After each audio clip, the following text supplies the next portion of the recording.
Yes. Hi, and we are live with Karyn. Hello, hello, hello, hello. This is going to be exciting. The queen. You look like a queen. Yeah. Well, this will be the first interview by an introvert. Let's see how that goes. So, where should we start, Meir? We should start at the beginning. How did you meet me? How did I meet you? Yeah. I heard about you through Raymond. Mhm. And he said, there's this guy, and he's amazing. And I said, I don't like him. Okay. It started off very well. I was just from a picture. I just decided. It started right. It started right. Yeah. Yeah. And then, of course, as time goes by, you were my solution. So I thought, you know what? I wanted to help Raymond out of a business partnership. So who do I go to? The guy I wasn't sure of in the beginning, because I did know that he could help us. So I did go out and find you. And I remember you more than I think you remember me, because I approached quite slowly. I still had to check you out a little bit. And it was a class about organizational design. Yeah, I remember. I definitely remember. And I remember that I think it was Mike. What's Mike, the salesman? Oh, yes, yeah. Mike. What class was it? I don't know, something about ethics. But that was just the test class. That wasn't the... Yeah. So I remember he told me, well, you know, Karyn is here and she is Raymond's wife. Do you have any problem with that? And I said, of course not. Why should I have a problem? I know. And I met you, then I came to you at the break and we spoke. I don't know if you remember that. Yes. Yeah. Yes. And it was like swapping across to the Republicans. Like it was like a very big move. Because I guess, it was kind of considered an act of treason in a way to go to somebody else to help. Yes. Another life. But nevertheless, it all worked out. Yes. Now, your quality of sound is a little bit problematic. Should I get closer? Does that help? Yes. Okay? Yeah, or headphones. Oh, headphones okay. Well, I can do that too. Yes, let's put headphones so everyone can hear you well. All right, 1 sec. And in the meanwhile, say hi to everyone that just joined me. Hello, Swapna, Lisa. Hello. It's going to be really interesting. If you want me to answer specific questions, you can ask me now, because later on, once I'm starting to talk to Karyn, like once we're getting into it, I'm just giving you data, and I don't want to give you half data, so I'm going all the way. So if you have any questions, I wasn't. Yes, Lisa. Yeah. Okay. Hello, Amit. Hello. Okay, let's see. Karyn, talk to me. Well, can you hear me better? Yeah, I can hear you better. For me. I think it works. It works. It's okay, let's start. So you met me. We started to talk. Yeah. Fast forward. What's the results? Why did you stay? Different results at different times. So at one point, I used you to help me with staff, like managing a team. Then you also helped me build an organization. And for other people who don't know, my thing used to be or is growing companies by double digits every year. And then with you, I grew the double digits. I doubled the double digits that I could create in profit and in sales and anything like that. Yeah. Can you hear me, Meir? It's actually really bad quality for me now. No? Yeah, I can actually hear you well. Yeah, it's not the best, but it's workable. Okay. Yeah, now it's even better. I'm going to remove this because it's a little distracting for me, actually. Okay, good, no problem. Big echo. So we started to work together, and from whatever profit you've done at that time, we doubled that, and we've doubled basically everything, and it was amazing and it was unbelievable. Yes. And fast forward to today, what would you like to ask me? Well, I have lots of things to ask you, but I just want to also help people put it in perspective. So I can ask Meir anything. So if I have an issue with Raymond, and I'm not saying it's an often thing, but that's who we call, or if I think that I need some allies on my side, I call Meir, and then he says it's the wrong decision.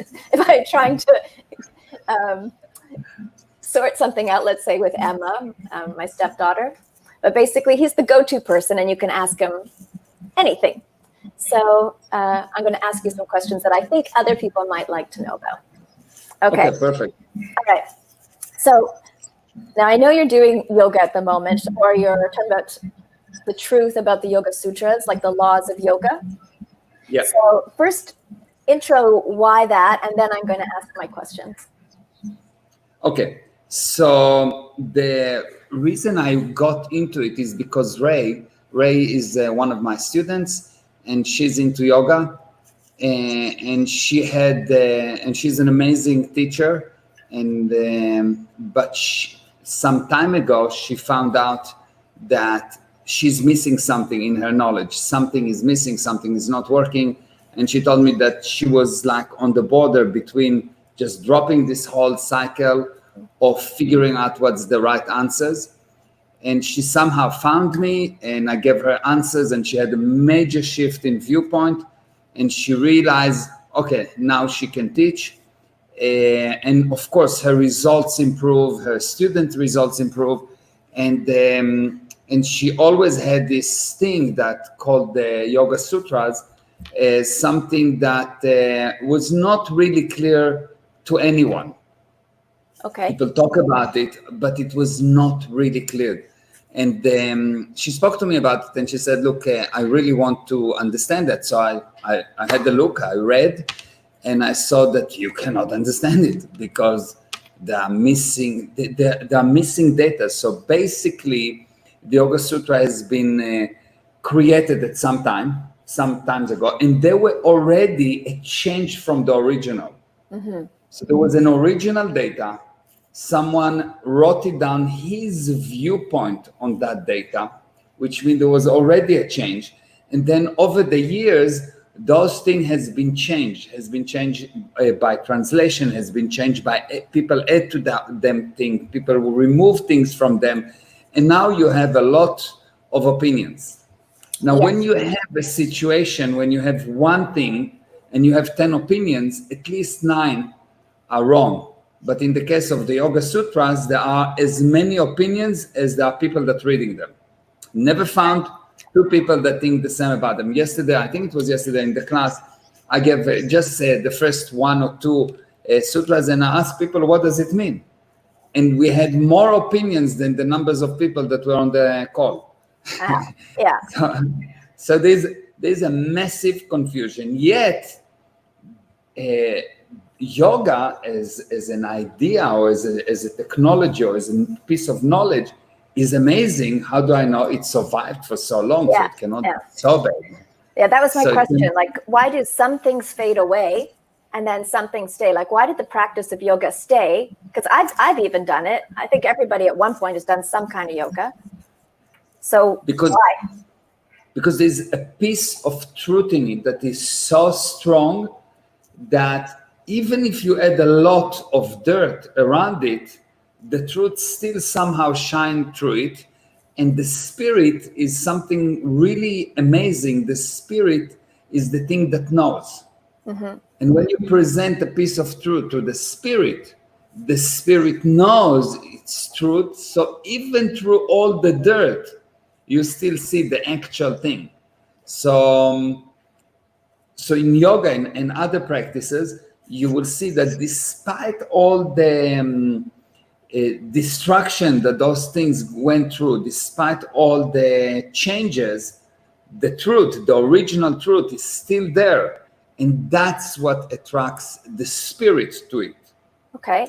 And what portion of the benefit are people getting? Like, let's say, is it like 2% truth intact and there's a potential like 98% that could be added? Or like, if you know the truth, what happens?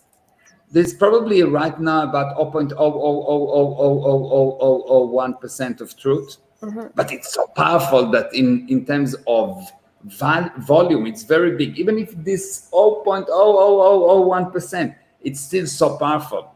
So the actual potential is infinite, because the purpose of yoga is to bring you back to native state. And native state means the ability to create something out of nothing.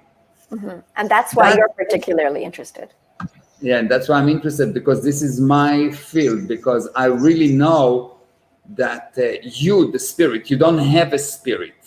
You are a spirit. So you, the spirit, can create anything. And the wonder is not how powerful you are, but how such a powerful thing can be so limited, and so limited by your own. No one jailing you, no one limiting you other than you.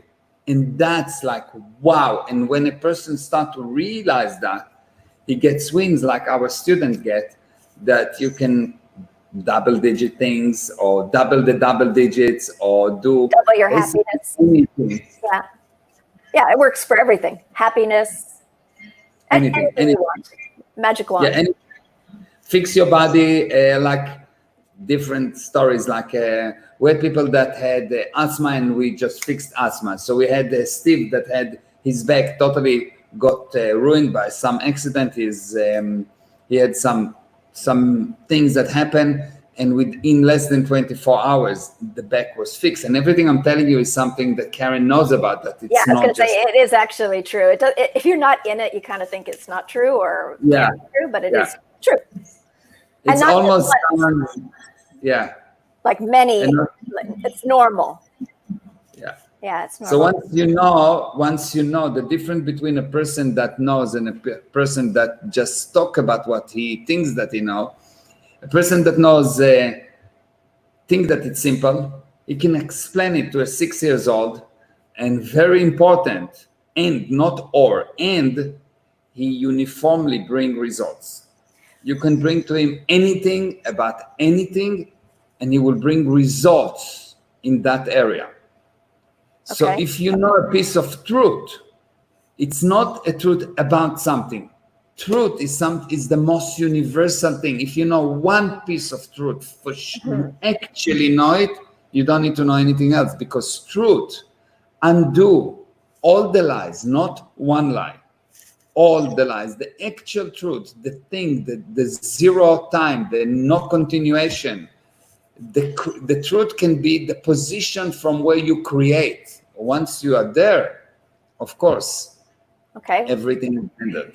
So I'm going to say, speaking of maybe lies, why is it that the mind seems to be, I'll say the reason that I think a lot of people go into yoga is part of quieting the mind, yes, the body, but there's fear and anxiety. Like, was yoga developed to handle that, or is it just happens to be the human mind, and because there's some truth that you get a benefit? Like, what's the correlation?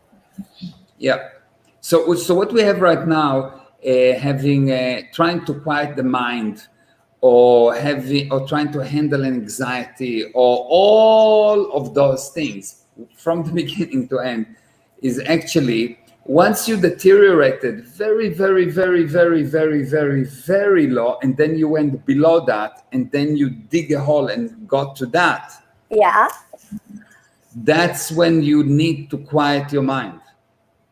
So quieting your mind will not handle anything, because you quiet that, and that's become stronger. And for as long as you need to work on something, you did not handle the thing. If I need to keep you down all the time, it means that I didn't handle the source that's pushing up. So if I need to quiet the mind, it means that I need to handle something, which means I'm always in effect. So there's something that push, and I push against it, and I'm in effect, and I will have a continuous 100% continuous problem. And you'll see that people try to quiet their minds for years. Yes. It's like taking pills. It doesn't work because you didn't handle the source. The source is not quieting the mind. The source is actually removing the dependency on the mind. It's not putting the mind down, it's actually stop to create the mind, because you create your mind. You create your fears. How do I know you create your fear? Yeah. Because you have a fear right now here, okay? Yes. And then I give you some very good news. Mm-hmm. And this fear is gone because now you're creating the good news. Or you have one fear and I give you a different fear that looks nicer, and now you have that fear and this one has been forgotten. Or you have headache and I shoot you, now the headache is gone. Which means you create the thing, because if it's just gone, the thing that created doesn't know about it. The thing that created is you, and you're the only one that know about both things that happen, the headache and the shooting. Are you with me?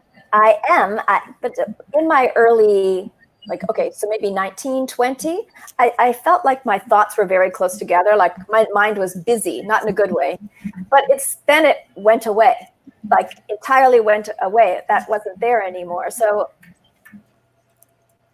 when it went away, it's because somehow you took responsibility, you stopped creating it. So let's say it can be done in a few ways, and there are levels. So let's say you have a problem, and you're really worried about that problem. And all of a sudden you have some goal, you have a purpose, you have something new. Mm-hmm. And all of a sudden that thing becomes not important, and that thing becomes so important. So you stop creating that. So the key to understand that every problem you have, every anxiety you have, every fear you have, you're putting endless amount of effort to keep it alive. Mm-hmm. Because without you keeping it alive, it will not be there. And what makes you exhausted, what gives you the pain, what gives you the problem is that you need to keep it there because it's a lie.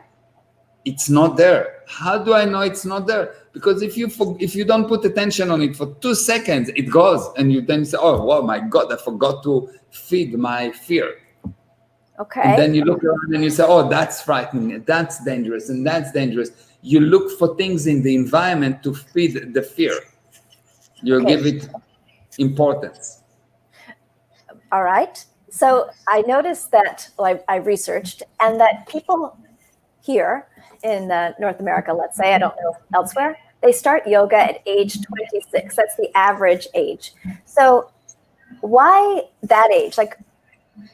Is that related to anything? Is it? Yeah. So what's happened is you born, okay? Mm-hmm. And you can, it's not exactly accurate, but we can just look at that for the matter of this explanation right now. You born a clean slate, okay? Okay. And as you go through life, you accumulate experiences, mm-hmm. Okay? Every experience that you have is actually a limitation. Okay. So on the one hand, you have a potential clean slate. You can create anything as a child, as a baby. You have all the potential in the world. And now you accumulate experiences. The more experiences you accumulate, the less you consider that you are cause, and you become less able. At one point, the number of experiences that you have, the number of limitations that you agreed to, exceeded what you consider that you can do. And at that moment, you start to go cuckoo. Okay. And you start to look for solutions. And now, because you still know, the spirit knows, so you start to look for solutions. So some people start to look for solution at the age of 3, and some people start to look for solution at the age of 20, and some at the age of 40, and some at the age of 50. It is only how much you rely on your past. Your past is the sum of all your limitations. Most people think that insanity is doing the same thing over and over again and expecting different results. It's false, because it's not the definition of insanity. That's the definition of tenacity. Tenacity is to do things again and again and again and expect different results. Insanity is the degree of you relying on the past or attention stuck in the past. The more you rely on the past, the less future you create, the more limited you are. Because if we will be relying on the past today still, we will never be flying. Earth will still be flat. There will be no progress. Any progress happen because someone said, the hell with the past. Let's create a future. Okay.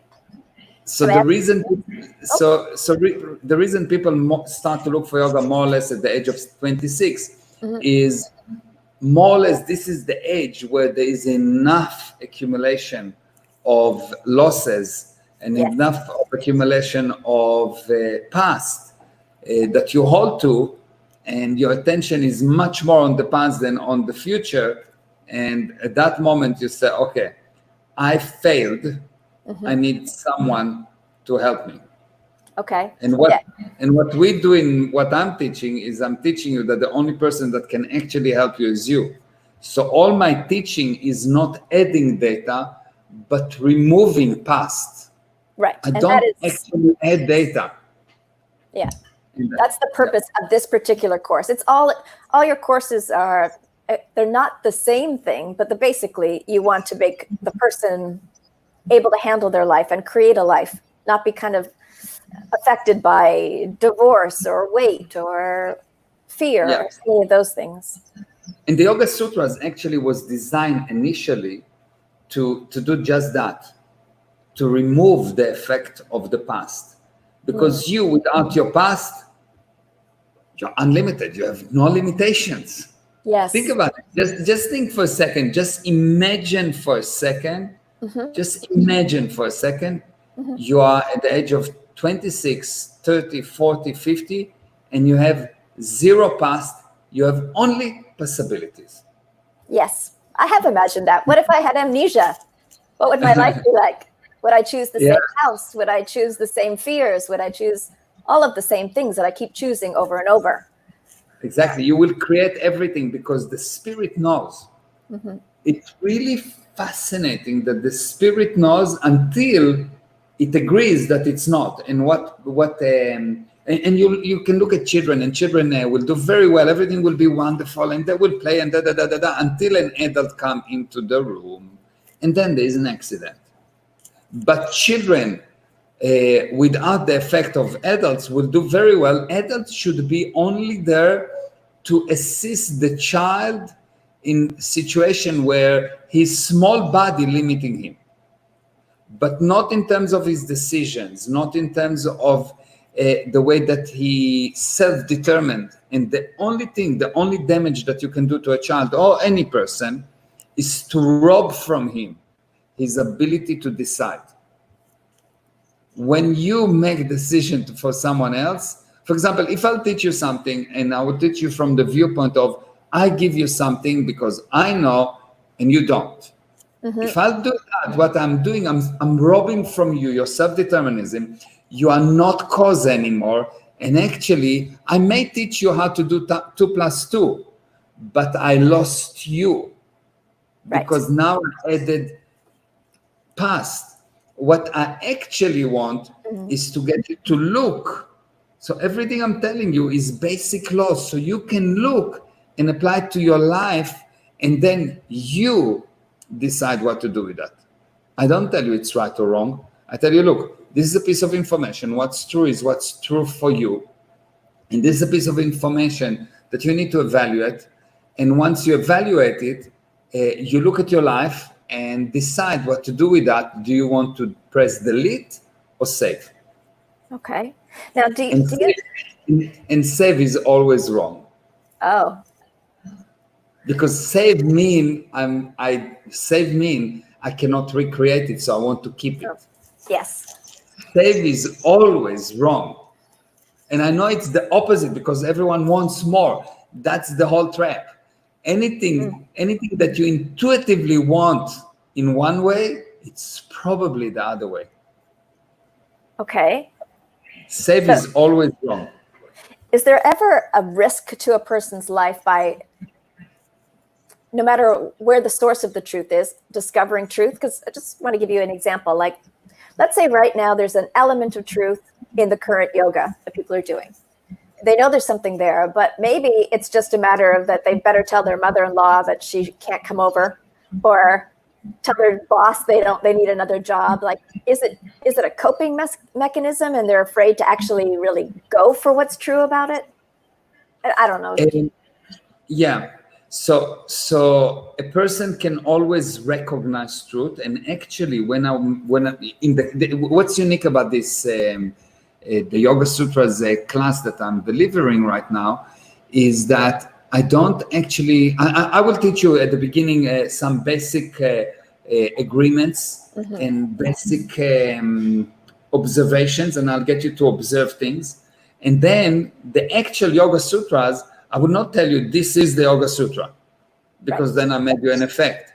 What I will do, I will take you step by step by getting you to look, and all of a sudden what you will do, you will observe that you actually know the Yoga Sutras, and every single person in the class will discover the same the same sutra for himself, and that's the magic, because you can recreate anything, because nothing has a continuation other than what you said that has a continuation. Yeah. And that's one of the things that's fun about learning with you, is that if we start off in a class, we might be at all different levels of understanding on the subject we're starting on. And then you can see that people have like these big insights, and then we all arrive individually at the same place, like with our own wins, but basically we get all the same kind of results. So you've been taking us through the process. It doesn't matter how long it takes.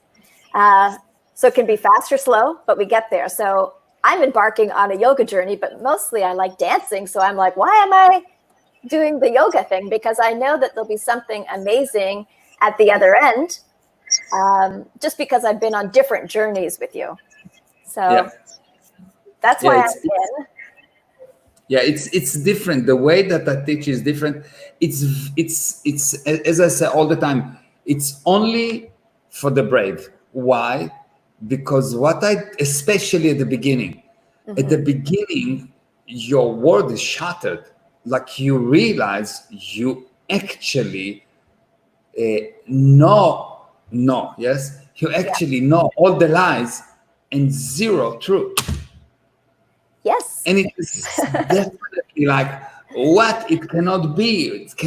And you're fighting. But once you look for yourself and you pick up one thing, what does it mean, truth? Truth means something you created. You understand? Once you're willing to stop being a parrot and repeating what you heard and create something, at that moment, your universe change. All of a sudden you create your space. All of a sudden everything happened. The whole purpose is to actually, you don't find truth.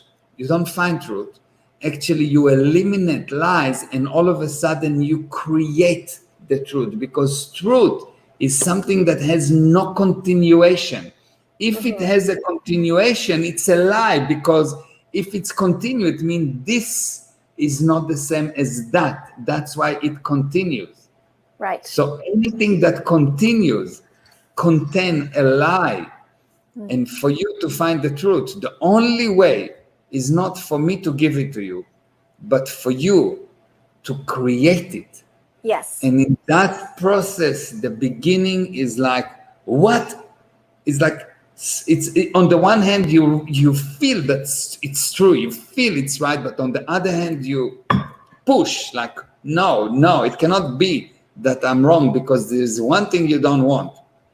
You don't want to be wrong. Right. And I noticed, especially when I observe other people, it's quite interesting. The people that seem to be, let's say, the most upset are actually, they turn out to be your most, I'll call it most loyal students, because I guess they're actually in the process of thinking for themselves. So when I see it, I've seen people go, no. And I'm like, I know, because I've known you for a while now, that that's going to be the loyal student, the one that seems to be triggered by you the most. Because they're triggered by their own, they've been living 40, 50 years and they know they're in the wrong direction or part of it. But to admit that you have to kind of change your thinking is a little bit rough. It's true what you're saying, because there are level of awareness, and the lowest level of awareness will be it doesn't have anything to do with me. I'm total effect. Higher level of awareness is, it's something to do with me, but I cannot do anything about it. A higher level of awareness, it is where those people that have been doing something for a long time, they are in like pushing. They're pushing against you. It's a higher level of awareness, actually. Because they got a lot of life. That's why when someone says, I'm right, he knows that he's wrong. It's fabulous. Because otherwise he wouldn't say he's right. He would be able to experience any viewpoint. Someone come to me and tell me, you'll be in the class, you've been in the classes, and you ask a question and someone say, whatever. I always acknowledge it and I always can accept it because it's his viewpoint. It's okay. I don't need to be right. When someone needs to be right is only because he decided that he's wrong. It's quite fascinating. If you don't push against something, you don't push. You cannot push unless you push against something. So if there's nothing to push against, even if you move your hand, you don't push. You get the idea? In order to push, you need something to resist you. And that thing that resists you is always you. Okay. That thing that resists you is always you. So when someone pushes against what I'm saying, it is because he knows he's wrong. Otherwise, he will entertain it and will be extremely nice about it and decide what's true for him. And what's true for him will never be what I say. Because what I say is not something that you need to take. What I say is just something that helps you to look a different viewpoint and decide what's true for you. And that's the magic. I've seen people comment on some of the things that I have posted, magazine related, not with you. And the things that trigger them the most, like they'll comment about like an expensive purse, or there's so many inexpensive things in the picture, but one expense, I have a magazine, it's called First Lady Global. But the point is, I know that on the other side of that comment is somebody who's wrestling with the idea of their own ability to create money.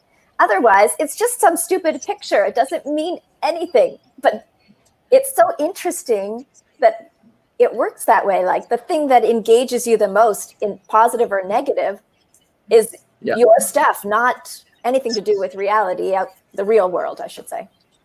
Yeah, because look, the physical universe is composed of plus and minus. Okay?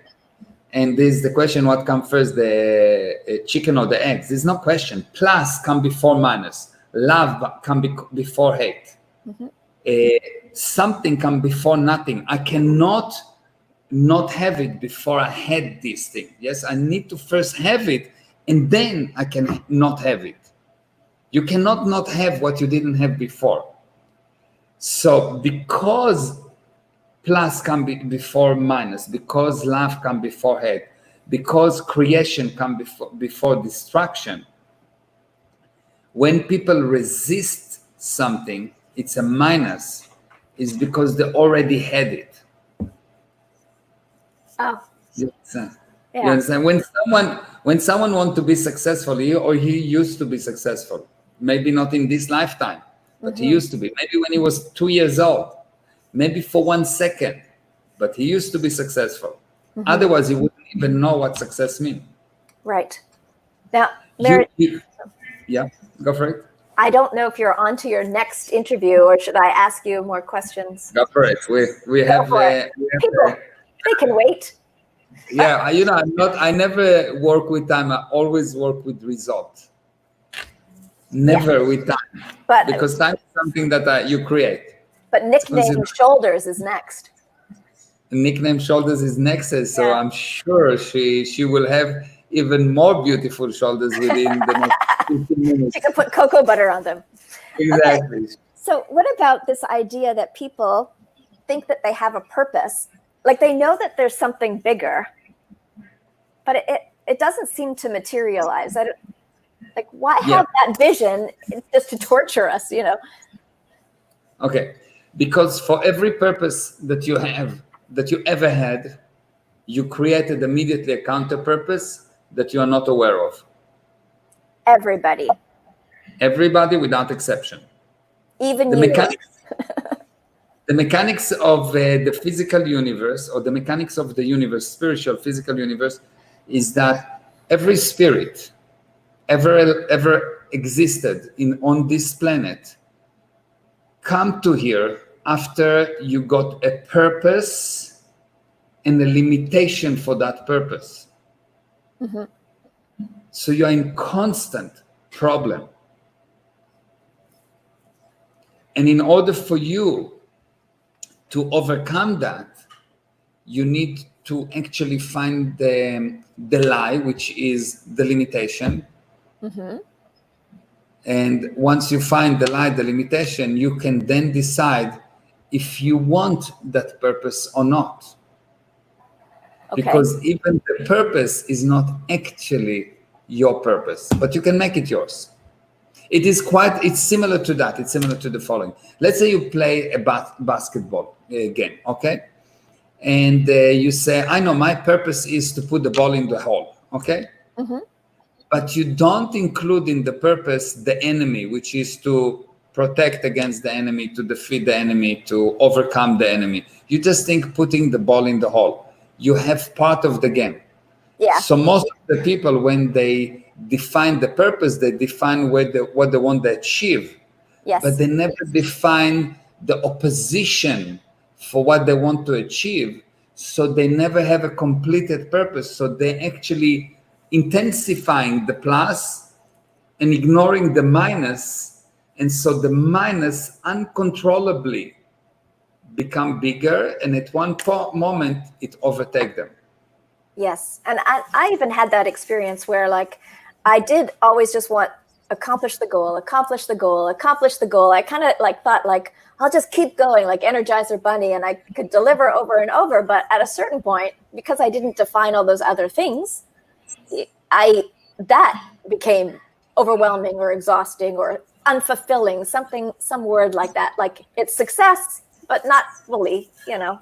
Yeah. You will lose eventually. You will lose any game eventually. Many people have this fake reality. Fake reality is a piece of information you're 100% sure is true, but when you use it, it doesn't bring the expected result. So they have this fake reality that says, well, you know, I would just bring result and the result will talk by themselves. I don't have to promote the result. Nonsense. You have to promote the result. Why? You have to handle the minuses. By promoting the result, you're handling the minuses. You're handling all those people that have doubt. You're handling your own doubt, because you go through life and you bring result and you bring 100,000 results. And then there's one person that shout and say, you are bad, you are bad, you are bad. And all of a sudden you somehow put all your attention on the bad and you forgot all the results. Yes. And you think that you are bad. Yeah, because they also work very hard at it. And then I work very hard at believing that there must be some truth there. Yeah, they don't work very hard. They don't actually. No. What is you are really having some amazing thing in your life. Everyone have one basic fake reality. And the basic fake reality is that you fix things but by finding what's wrong. Mm. You don't fix things by finding what's wrong. You fix things by finding what's right. Mm-hmm. This, I know it's counterintuitive, but the only way that you improve, don't look at other people, is when someone really loved you and saw good in you, so you wanted to become even more good. Absolutely. Not when someone said, you are wrong, you are wrong, you are wrong, you are wrong, and you wanted maybe to be good, but you didn't really feel like it, and you had this force counter force. The only way to fix anything is not by finding wrong, but finding right. So, but since everyone is sure, 100% sure, that the way to fix anything is to find what's wrong, they're just looking for wrong. So when there's 100,000 things right, they're almost unhappy. But then when there's something wrong, they say, thank God, I have now something to concentrate on. So because thank God I found something to concentrate on. I was looking for it for so much, and they're almost loving those haters. When someone hate me, when someone write online and say, you're such a bad person. And not only you're a bad person, you're also Jewish. And that's why you're a bad person. Actually, comments that I had. So, my answer for those people is, wow, thank you for telling me. Really appreciating. I really appreciate, and I do, that you tell me your viewpoint. And that's the end of that for me. I'm not pushing against it. Because if you push against it, you make it more important. I might have. Maybe now I would be better, but I would have been very hurt, or why would they say that? I better change. Yeah. So for me is, thank you for telling me, and I'm looking for good things, not for bad things. So I'm turning it into a good things. And 9 out of 10 times, it will be the end of it. And the one person that was not the end of it, and that he will say one more thing, he just didn't get the communication. So I will need to accentuate it. So the next time that he write that I'm an idiot and stupid and blah, blah, blah, blah, blah, I will make it even bigger and say, wow, you are so smart. How did you manage to see that? I didn't know that fact, but now that you're telling me, I can take it into account, which is true. I never lie in the answer. I always said the truth, but something that is real to them. Yes. Well, I always put a coach in my life or a teacher, because I think that encouragement is helpful, especially if you've got, let's say, 5 things coming at you. You've got one person kind of aligned with you to help you cut through things. And I think that I just wrote a letter actually to the priest of my high school, because he gave me an award, and I have on graduation, but I gave him a thank you letter that's 23 years overdue, just for kindness. Wow. Yeah. Wow, that's a closing cycle of action. That's amazing. Yes. Thank goodness I sent it. Yeah. Yeah.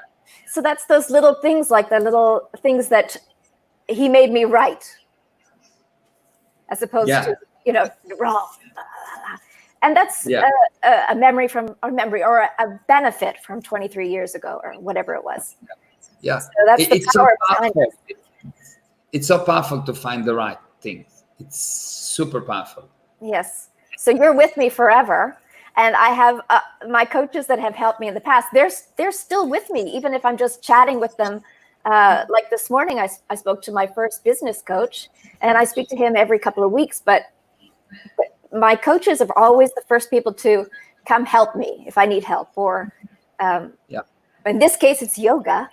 But it'll be something else in your life. It's just it's good to build a nice team to help you.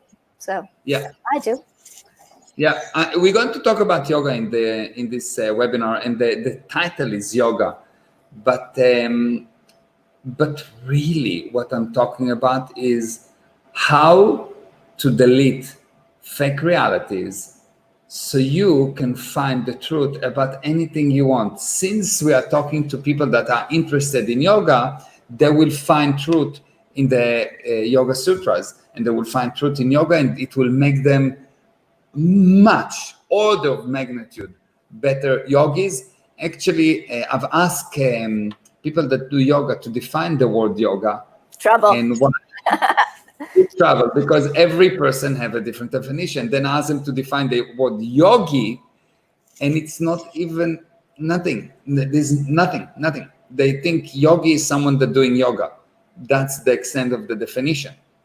If you actually go back and find what actually it meant, not how it got deteriorated to today, it's like quite unbelievable.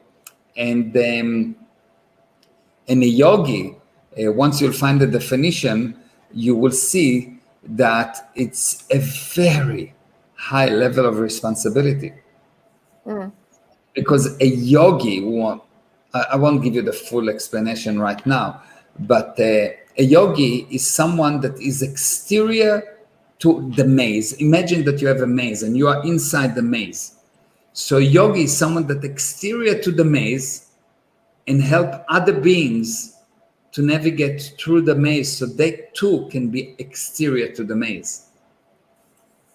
So the kind of yogi is a kind of a GPS that not limited to one destination, but a GPS that actually get you really to arrive, not get you to arrive to all the wrong places, but actually get you to arrive to who you are.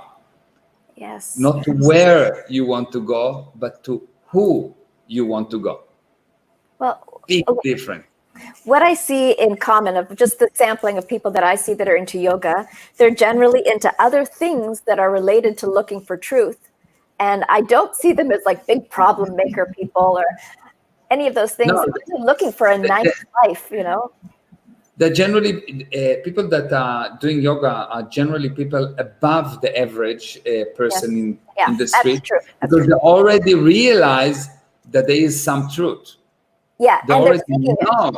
Yeah, and that it's somehow achievable. They are not giving up. They are not at that level of I gave up. It's nothing to do with me. It's not a problem. They are not pushing against it. They're doing something about it. So they are in order of magnitude about the normal person in the street. And that's why you will see that despite the fact that many people touched yoga, only few actually continue over time. Yes. Because those are the people that actually realize this truth and they know this truth. It's not just a momentary thing. They went to one lesson and they say, well, there could be a truth, and then they left it. Life becomes stronger than them. Yeah. So people in that area, and why I like that area and why I agreed to do all this work. And it is a lot of work. And it is a lot of work to recover this thing. You know, I was sitting with Ray, and I was writing this thing, and I do that by doing some kind of a spiritual process to recover the data. And I was writing this thing, and I wrote so first of all, there was a whole lot of definition that I needed to write, so we will have some kind of a language, because people don't even have the language. But once I wrote the first sutra, it was the process is a long process, but once you have it, it's like it's a download. There is no question. There's no maybes. It's 100%, and it's 100% aligned with the next one, and it's 100% aligned with everything in the physical universe, and it's 100%. This one sutra already bring more results than everything you've done so far. It's quite unbelievable. Is it possible to anticipate what the truth would be or its effect, or is it just that, like, at the end, like, did it even startle you? Yeah. So what those sutras are is actually the basic agreement that brought about the physical universe. That's pretty cool. Yeah. Basically, it's like the blueprint of the physical universe. And once you have, in order to have the blueprint of the physical universe, you have to be able to know the blueprint of the spiritual universe, because otherwise what you will create will be broken. So you have to be an engineer before you can actually read an engineering plan. Mm-hmm. I love it. So the process is quite an interesting process, because at the beginning you get the plan, and then you learn how to read it. It's not the opposite. I see. And it's very interesting. So you first have to handle the physical universe, and once the physical universe has been handled, then you realize the laws of the spiritual universe. You can talk to any person right now that didn't study with us and ask him to give you laws, physical universe laws. And they will tell you, that there's a gravity, there is a force counter force, inertia, Ohm laws, Lawrence Fitzgerald's laws. There are many laws, okay? And he can rattle them quite easily. Most people, I think, will do that. It's easy. Now you ask the same people, or you ask anyone to give you a spiritual universe law. And they cannot. They will start to talk about energy. Energy is not spiritual. Energy is not spiritual. It's in the physical, because energy is the result of moving particles. They will talk to you about the mind. The mind is not spiritual. The mind is the handbrakes on spirituality.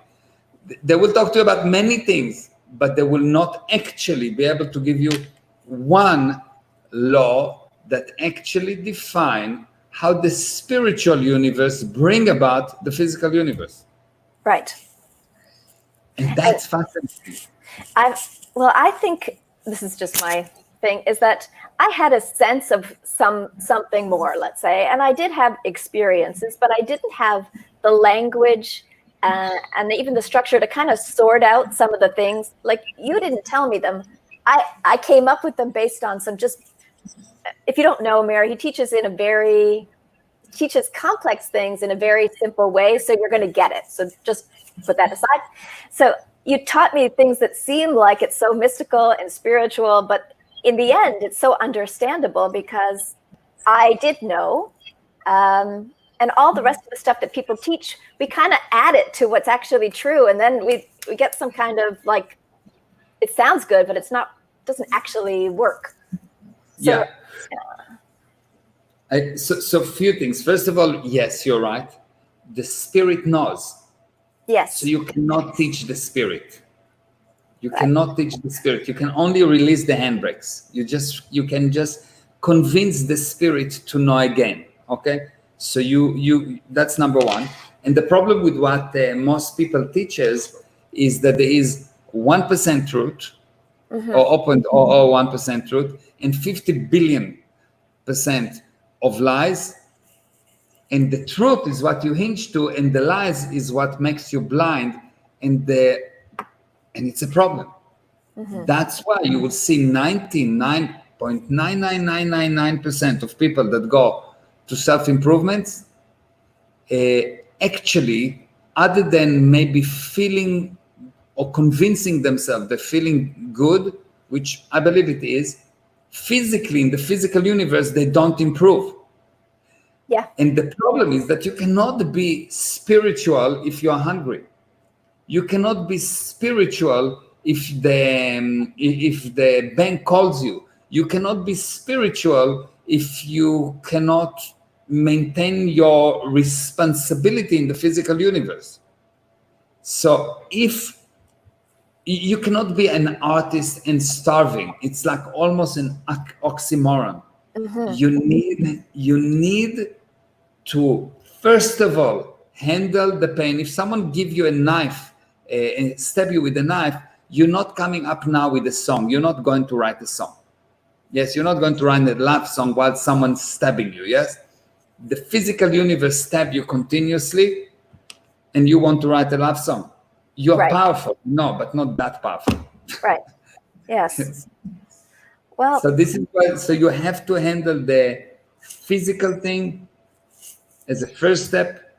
Then, and only then, you will have enough attention units to actually look at you spiritually, and thereafter the physical universe will mean nothing to you. Yeah, it's not the barrier you thought it was. And it's sort of related, but to me it's related. When I was in my mid-20s, my uncle said to me, "Why aren't I married?" And I said, "Are you happy?" And he says, "No." I said, "So why are you making me get married?" And I think there's something, like, we all kind of like know that there's something good there, but we don't know how to create it. And I think it's the same thing. Like when I'm looking at, like you're talking about the Yoga Sutras, we know there's something good. And that's why we're there.